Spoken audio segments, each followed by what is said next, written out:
I would feel like I needed to throw up. And I did. I literally would vomit in the morning, like before school, sometimes even at school. I would just vomit. I'd be like, I can't do.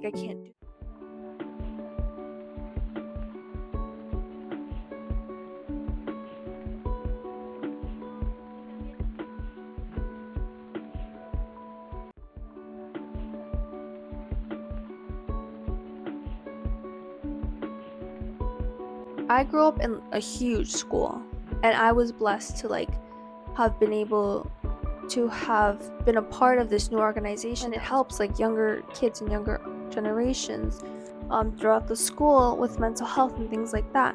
So I think that that was really important. And I was talking to some of my other friends, and I was telling them like my experience with that and everything, and they did not know anything about what that was. Not everyone had this like opportunity in their school.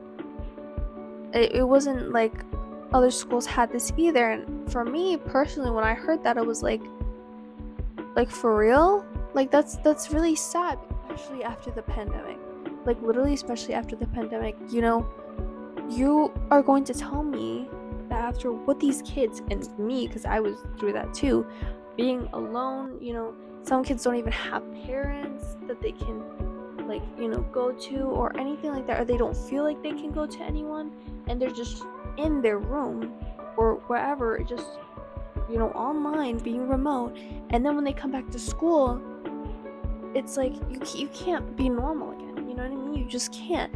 And for mental health to have had so much awareness, and then kids come back to school and there was nothing changed with that, like in the school's curriculum, like it saddens me. Yeah, it just frustrated me a little bit. I just wanted to say that. Okay, so to the next topic.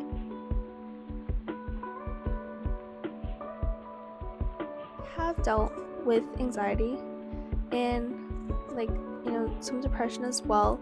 And it was really hard for me, especially like younger. And honestly, yeah, it was just a difficult time for me in my life, and I still deal with anxiety. Like it's still very relevant in my life today.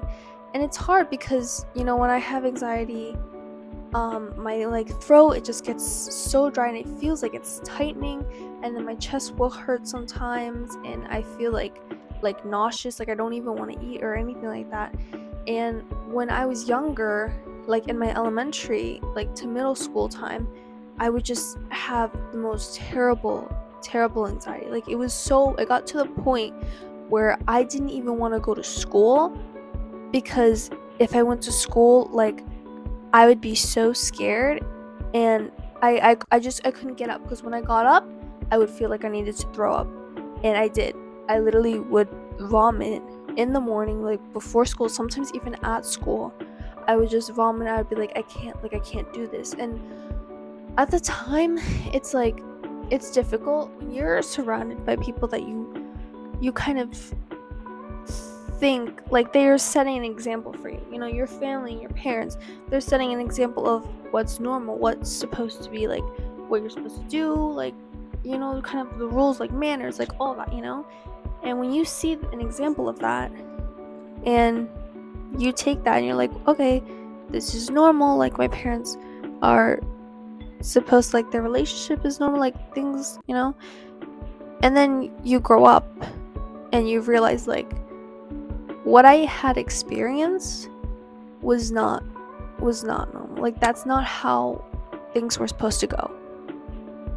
And I feel like I just want to tell anyone who's going through anything like that, and they feel like they have a gut feeling or something like that, that they're like, this feels wrong, I don't know if this is normal, maybe you should go speak to someone about it. I also had social anxiety, so I was never able to speak to anyone. It was so difficult. Literally, I did have a few friends, but when I was younger, it was really terrible. It was really hard for me to make friends too, because it was a stage in my life that, I don't know, I would come to school, and what happened at home was what happened, and I thought, that's normal or whatever.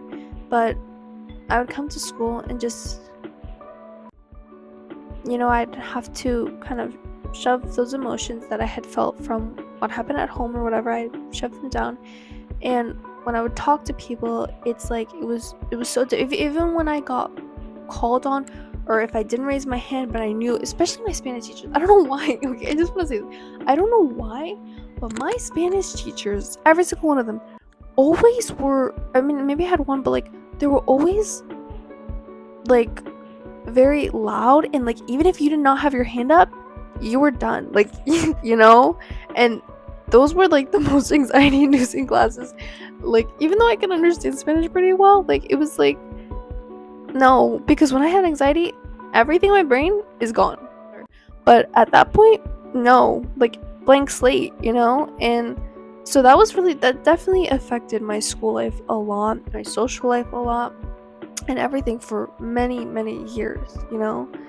And it's kind of sad, like when you come to the realization that all of that was not normal, like you did need help. But the thing is, like, it's it has, I feel like, gotten easier. I mean at least for me in my school, because just how they kind of normalized mental health and awareness. But when I was younger, it did feel like I was gonna be an embarrassment more.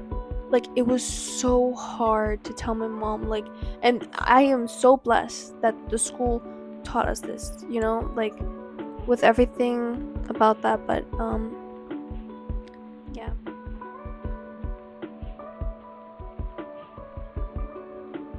Thank you so much for watching this video. I just want to say, do not ever be afraid to reach out, because it is so important, and you should be so proud of yourself for taking that step in the first place. So yeah, thank you, and